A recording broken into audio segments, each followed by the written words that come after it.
नमस्कार दोस्तों, मैं केशव साक्य अपने यूट्यूब चैनल देसी स्मार्ट स्टडी क्लासेस में आपका स्वागत करता हूं। आज हम पढ़ेंगे कक्षा 12 हिंदी गद्य खंड में डॉक्टर हजारी प्रसाद द्विवेदी का साहित्यिक परिचय, जो कि बोर्ड परीक्षा के लिए बहुत ही महत्वपूर्ण है। साहित्यिक परिचय में बच्चों बोर्ड परीक्षा में 5 अंक मिलते हैं यदि आप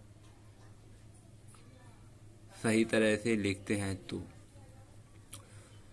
साहित्यिक परिचय बच्चों हेडिंग डालते हैं, फिर उसके बाद लिखेंगे डॉक्टर हजारी प्रसाद द्विवेदी का जन्म बलिया जिले के दुबे का छपरा नामक गांव में एक ब्राह्मण परिवार में सन 1907 ईस्वी को हुआ था। डॉक्टर हजारी प्रसाद द्विवेदी का जन्म बलिया जिले के दुबे का छपरा नामक गांव में एक ब्राह्मण परिवार में सन 1907 ईस्वी को हुआ था। पारिवारिक परंपराओं के अनुसार इन्होंने प्रारंभ में संस्कृत भाषा का अध्ययन किया। इन्होंने काशी विश्वविद्यालय से ज्योतिषाचार्य की परीक्षा उत्तीर्ण की।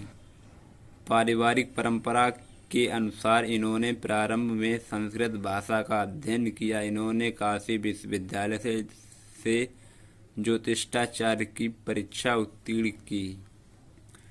कुछ दिनों बाद में ये शांति निकेतन चले गए वहाँ हिंदी भवन के निर्देशक के पद पर कार्य करते रहे।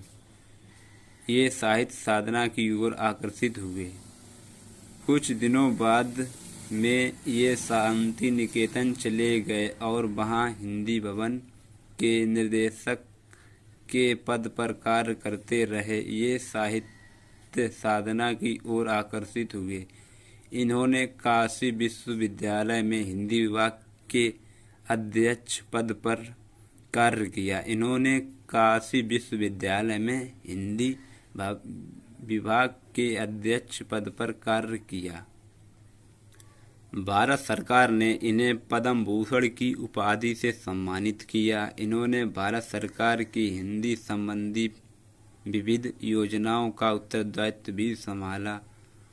भारत सरकार ने इन्हें पद्म भूषण की उपाधि से सम्मानित किया। इन्होंने भारत सरकार की हिंदी संबंधी विविध योजनाओं का उत्तरदायित्व भी संभाला।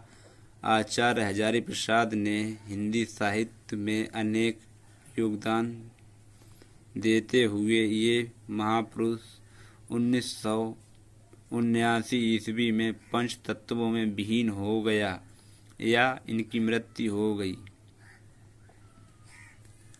अब हम इनकी प्रमुख रचनाएं पढ़ेंगे बच्चों।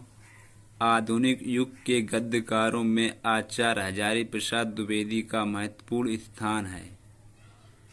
आधुनिक युग के गद्यकारों में आचार्य हजारी प्रसाद द्विवेदी जी का महत्वपूर्ण स्थान है। इनकी रचनाएं निम्नलिखित हैं। वाणभट्ट की आत्मकथा, कुटज, कल्पलता, विचार प्रवाह, आलोक पूर्व आदि।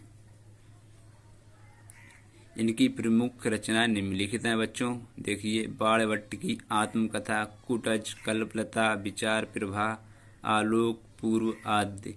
आचार्य हजारी प्रसाद द्विवेदी ने ललित निबंधों के क्षेत्र में भी महत्वपूर्ण लेखन कार्य किया है। हिंदी के ललित निबंध को व्यवस्थित रूप प्रदान करने वाले निबंधकारों के रूप में आचार्य हजारी प्रसाद द्विवेदी अग्रणी